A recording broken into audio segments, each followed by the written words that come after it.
Hey, what's up everybody, BDF 44 coming at you another video. So a lady in my comment section was asking me if I was aware of certain things like soul contracts and various divine purpose. And I told her, when I come back with information on that, I would speak on it, but I have yet to do that. But what I want to do is just acknowledge her and say thank you for commenting. Thank you for giving me some things to look up. And what I can say about divine purpose is that I think that's kind of what it is that I'm struggling with in my life.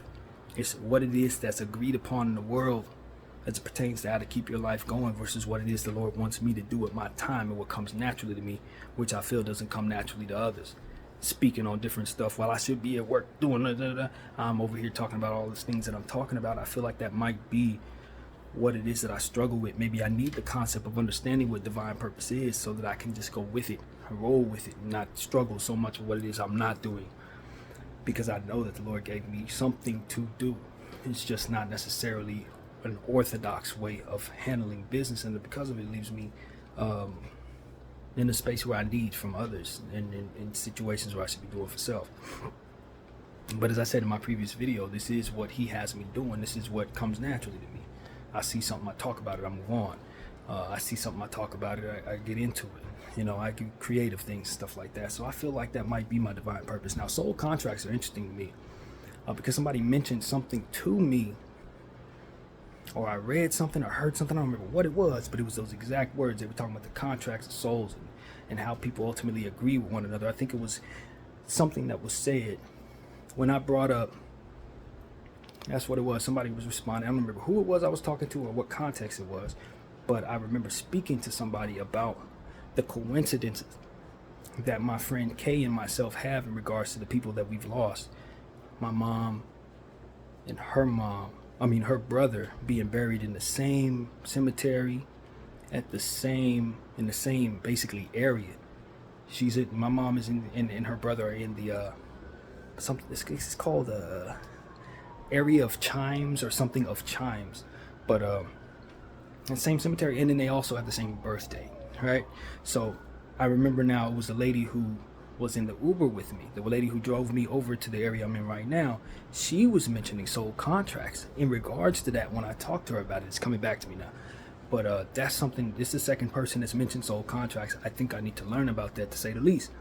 When something comes your way in two different ways from two different types of people, you know that it's coming from the divine. He wants you to learn. So a lot of stuff that about my spirit, it's more feel based rather than information based. I don't know. I honestly don't know. I'm just acting and living and moving. Like, for example, I told y'all, when I pray, sometimes my hands move by themselves, and it's been like that since I was 9 years old, and I just wrote it off as me being crazy. I always tell people I got mental health issues, so I just allow certain things about me to be awry just off the strength of me saying, yo, my brain is not right.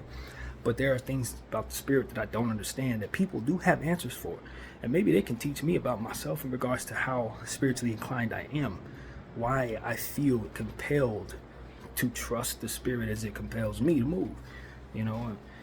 This ain't new as it pertains to me. Like, if you would ever see me pray, and I'm almost ashamed of it. Like, I found myself praying in here, and I want to close the curtains. I don't want people to see that, but I'd be compelled to move my hands. Sometimes I'd be compelled to do all kind of stuff. It's like that. And it's just me letting the spirit move me, letting what otherwise would be considered not normal to just be. And I don't know if everybody knows how to do that, or even if that's a real thing for everyone.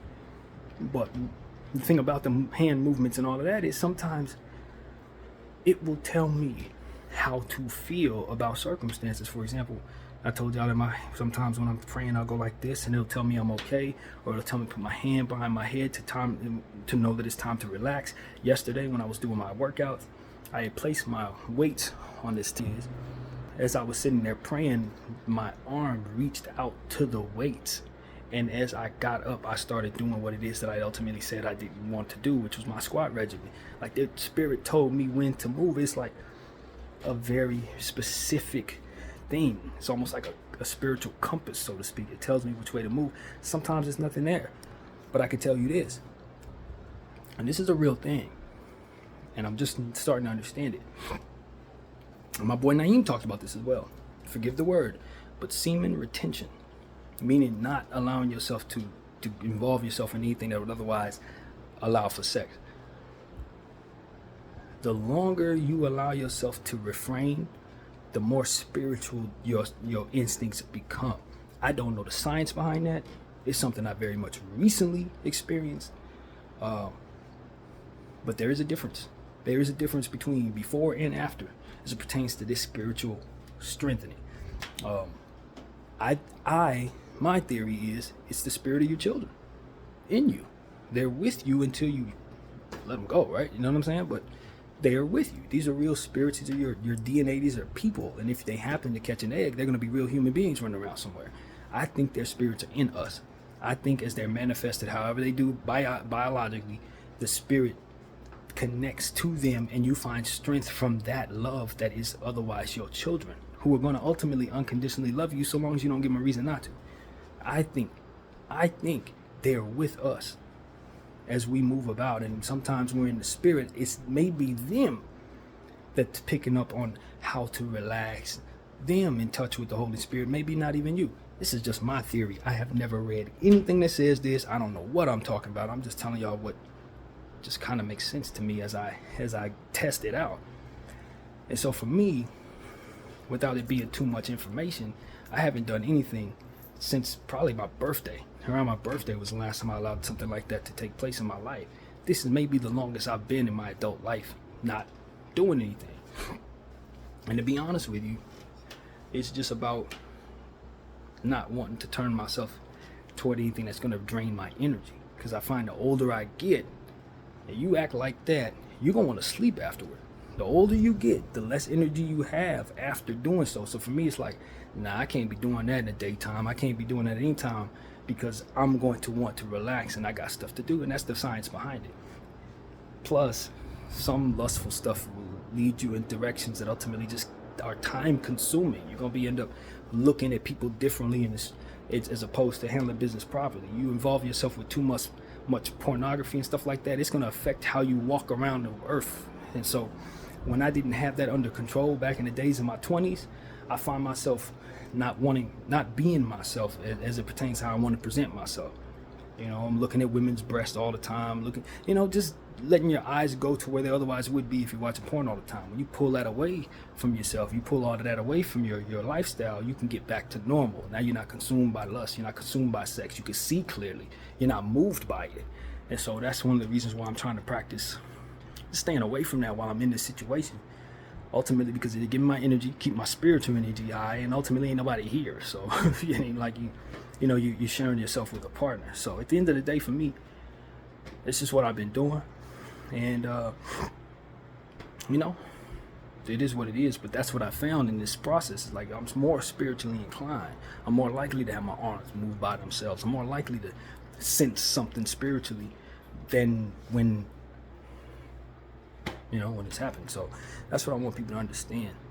A lot of the frustration that comes from longing for someone being in your life comes from the notion that you can't live without sexual energy. Once you realize you have that under control, then you don't welcome certain things into your life that otherwise deteriorate your life as well. It's a big deal. You're talking about, like, right now, for example, I see a woman, I'm not looking for her for sex. I'm looking for her for information, spiritual energy, all this and that and the third. But when I'm consistently allowing myself to feel that euphoria, that electricity that comes with that, now it's like, okay, I need that. Maybe she's a cool person. Maybe she got her life together. Maybe she's providing something. But if she can make that part of my lifestyle straight, it'll be prioritized over some of the other stuff that really matters when you're considering finding a proper mate. So these are things that I'm just understanding as I grow older. I don't expect people in their 20s to get this, even in their early 30s to get this. But when you get to about where I'm at, you almost 40, it's like, all right, I don't need to be clouded by my lust, because my lust is going to have me going towards stuff that I don't have time to waste with. You know what I mean? I don't have time to find the best sexual partner if she's going to be bad in other areas, or prioritizing that, because I'm end up wasting a year or two in a relationship that's only about sex and I don't have it to give. You see what I'm saying? I don't have that kind of time. So it's like the next partner I choose need to be somebody that at least I have around me for the right reasons. Now if it work out, cool, but it can't just be about lust, because if it is, it's going to bring about all the demonic energy that comes with lust, possessiveness, not trusting somebody, thinking everybody else, thinking she's cheating on you because she prioritizes lust. You find somebody that prioritizes lust and you don't meet their lustful expectations, believe you me, they're going to find it somewhere else because that's the demon in it. They have to. You understand what I'm saying? That's how people getting cheated on, because they prioritize lust and all the demons that come with it. So it's like you just learn this over time. You get to understand that. You know what I mean? You're not moved by stuff like that because you know what comes with it. And so that's where I'm at right now. Not to say that I wouldn't love to have a partner, a lady in here, you know, act a fool, just like any other man would love to have that. But at the end of the day, I know that I don't often like what it turns me into. I don't often like what it puts me in a position to prioritize. I don't like how it affects my self-control. It's a lot of different things that just go by the wayside when you don't allow yourself to be cognizant of the negativity that comes from welcoming lust into your life in a consistent basis. And if your marriage is based on lust and you have to have sex all the time and that partner does not meet those expectations, you're going to push away a good friend and a good partner just because you prioritize something that otherwise has demons attached to it in a lot of cases. You know, you bring them on, you end up having kids with people you ain't got no business having kids with, all of this stuff. You prioritize because of the lust factor. You remove that lust factor, you're going to welcome all of the different right things that come into your life. The right thing. Does she have a good spirit? Is she a good person? Is she going to be a compliment to my personality? Is she going to be loyal to me? Is she going to handle my money right? Is she going to do all these different things? Is she going to be the type of person I can respect? You know what I mean? And if lust is the number one thing, then of course that don't matter. All of the other stuff don't have to matter because she looks a certain way. She vibes with me on the lustful factor, and that's what we are building our foundation on. And every kid we have and everything after that has to do with that. And I'm telling y'all, things slip through the cracks when you think that way. I know this by experience. I know this from watching other people do it too. Too many people let their lives go left because they can't control that for which is that electricity that is euphoric in nature. Of course it's going to feel like it's worth it. Of course you're going to want to do it every time you get a chance. And it's also going to come with a lot of stuff that ain't no good for you. And you're going to be letting go of those spiritual entities in you that ultimately give you that spiritual compass. Or so I found. So that's what I'm telling y'all, man. Controlling the lust is a big part of it. Not to say that I know what to do with that. Not to say that I know what to do with that, because at the end of the day, you can get frustrated as a person. A body needs a mate a lot of times, but when you start talking about the gateway drugs and what opens up yourself to other things, you let yourself prioritize lust and you will see exactly what all your demons are. You'll see exactly how far you take it. And you can see that you're going to be in arenas where people prioritize lust as well, and you're going to see how it destroys them. You're going to see how it makes them look at you, and you're just going to find yourself in circumstances where that's what it's all about. And that's why I tell y'all I'm not a strip club person. It don't mean that I don't appreciate the female body. I appreciate the female body probably more than average. But I know that for me, once you go down that path, you're going to throw all your money at that, and it's going to open up doors for all different types of demons, and it becomes clouded. Just like everything else I tell y'all that's evil. Once you start walking past that door, you're not going to see it the same way. All this stuff I'm talking about, you ain't going to see none of that if you're behind that lustful door, because that's what evil does. It makes it close the door behind you, so you really can't see the wisdom behind not welcoming it into your life. That's what people need to understand. Once you walk over evil thresholds, you're closing the door behind you. All of the wisdom that would otherwise keep you from doing it, all the stuff that would make you feel like, nah, this ain't for me, that's exactly what you put at risk. It's exactly what you put at risk. Because now it's like, okay, I can't see that. All I see is what I like about these circumstances. All I see is the lure that Satan wants me to have for being in these rooms and being in this circumstance. That's all I got, is the fact that I need sex, and it is the most important. No different than any other evil need that ultimately warps you into not being able to prioritize other things more importantly, for which are going to bring you better results in general. So that's what I'm saying, man. We're in a culture where sex is supposed to be prioritized. Every bit of entertainment, sex sells, so whatever works is what we push out. And because of the love for money, they push sex onto everyone without the wisdom that of what it is that I'm bringing to the table here. And we end up by default in these arenas where our marriages don't work, where we end up in perverse mindsets that we ultimately are ashamed of. You know, stuff like that. You look at the preacher man that just got exposed for having a dude partner and stuff like that. Now he's coming out saying he's sorry and he falls short. Brother, you allowed yourself to walk into that euphoric space and let the door close behind you, and you let your reputation go by the wayside, your credibility go by the wayside, and everything. And you're just a human being in a world where that is pushed upon you. You probably didn't have to go too far to find everything you liked in your phone, and that trickled into your priorities and how you engage with other people. And they had those same problems, and you met their demons, and now you both got problems. These are things that are meant to destroy you and send you into the ground. They're not meant to cultivate you into being a better father, a better preacher, a better mama, whatever you are. It's not. And so we got to know when the inner demons are looking to shake hands with these outer demons. That's what we need to be aware of. And the inner demons that are in us, that inner evil that makes us flawed, the culture of the world that ultimately is in our hearts from being in this ugly, evil place for so long. You got to know that there's an agreement between those demons inside of you and those demons outside of you. And then once you allow them to shake hands, that door closes behind you and you can't see clearly. So that's what I'm telling you. The only way you're going to be able to see clearly is after them consequences come a lot of times. Then you know the reason why you shouldn't have did it. But a lot of times in those cases, you're already warped into it anyway. So even when the worst consequences come your way and one marriage go left, you're still going to engage in the same stuff that's going to destroy the next marriage. You know what I mean? Because you're already wrapped up in it and that door is closed behind you and you can't see clearly. You'll blame everybody but yourself for why you allowed yourself to go down that path. But this is why we got to get these cultures out of our lives and get these cultures away from our children so they don't grow up without the notion that any of this is the case. They won't even know any of this is the case. All they see is WAP. All they see is twerk. All they see, and so they end up, by way of the culture itself, coerced into these arenas where all of this is possible and none of the wisdom is present. So that's why I'm telling y'all, man, I'm not better. Believe me, I'm not better. I struggle with this.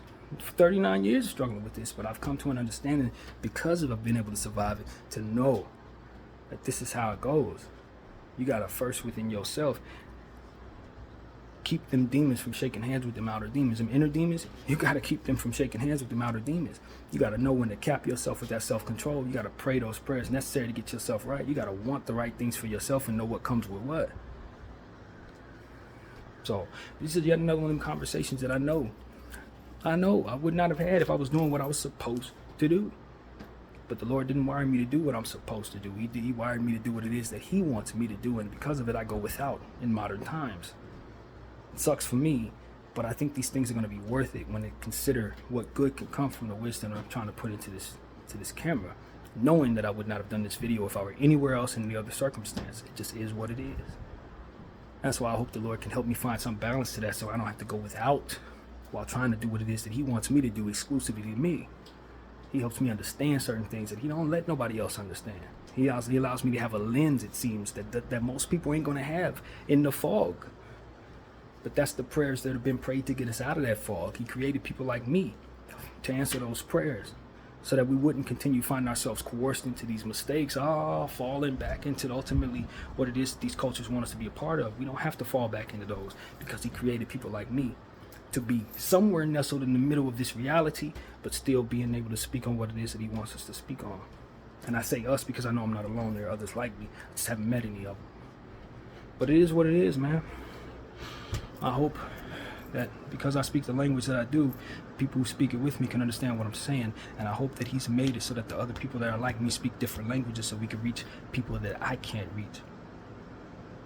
But at the end of the day, man, I'm not here to necessarily teach people what it is I don't know. Just bring forth the notion that what I think I see is there. And as I struggle with different things with the brain that I have, I promise to always be fair with people as it pertains to telling them that I'm not better than them. That a lot of what it is that I'm talking about you shouldn't do, I've already done. And then maybe I've been lucky enough not to see the worst of it.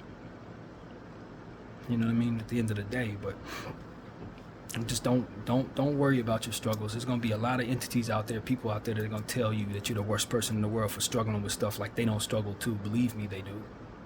Believe me, they do. If you have a body, this is something you have to deal with. And either you're going to try your very best to overcome these things, or you're going to fall into them to whatever degree you do. But don't let anybody tell you that they're unblemished, that they don't have demons, that they don't have a flesh they got to overcome. That just because they may not suffer from what it is you suffer from, that they don't have to suffer through something. A lot of the ones that are most critical are the ones that are doing the most evil. A lot of the ones that are most damning on others are the ones that are doing the stuff that we would never, ever want to see nobody do. So don't think you're the worst person in the world because you struggle with what you do, and because you may be in a space where those type of people can communicate with you. Hear me. Ain't none of them free. And God sees all of their stuff. All the stuff that they do, they are bound behind. Just like the rest of us. And if we want to overcome that, it's going to be honest conversations about how we struggle that are going to ultimately encourage people to not continue down the path they own. Not telling people that we don't struggle and they so wrong. That ain't never inspired nothing but shame and ultimate sadness. That ain't the type of energy that's going to build your way out of these circumstances. That ain't the energy that's going to defeat the enemy. So I want to tell people, man, this sexual stuff that we talking about, it ain't limited to nothing. And whether I can respect what you do or will condemn you for what you do, the point is you need to control it within yourself. However you view what your sexual thing is, at the end of the day, you're trying to get that euphoric electricity feeling. However it manifests properly in your mind or improperly in your mind, you're trying to get that feeling. And I'm telling you, that feeling comes with a lot of devilish energy and a lot of confusion. And once you cross over that threshold, you start going into it, prioritizing it, other things slip through the cracks that are much more important for the development of yourself and your family and your career, whatever else you're trying to do. So know that you're not too far to come back over the line. There is a living God. That God variable is real. And he does forgive. He does provide us ways around these circumstances. He does find a way to help us cope with ourselves so long as we're intent on doing things better from here. So give it some thought. If you struggle with sexual demons, give it some thought. Wean off of it, just like you would any other drug. Wean off of it. If you're doing 8, 9, 10 times a day, cut it to 8. Don't worry about what everybody else's threshold for what your addiction may be. Who cares what they're talking about? We talking about you weaning off of what you're normal for. But the most important thing is you know why you're doing it. You're doing it so you can have more control over what should matter in your life so that it doesn't have control over you. It's a fight worth winning, friends. So that's what I got to say, man. Good luck to all of y'all. God bless everybody. My name is BDF 44. I thank you all for watching. Out.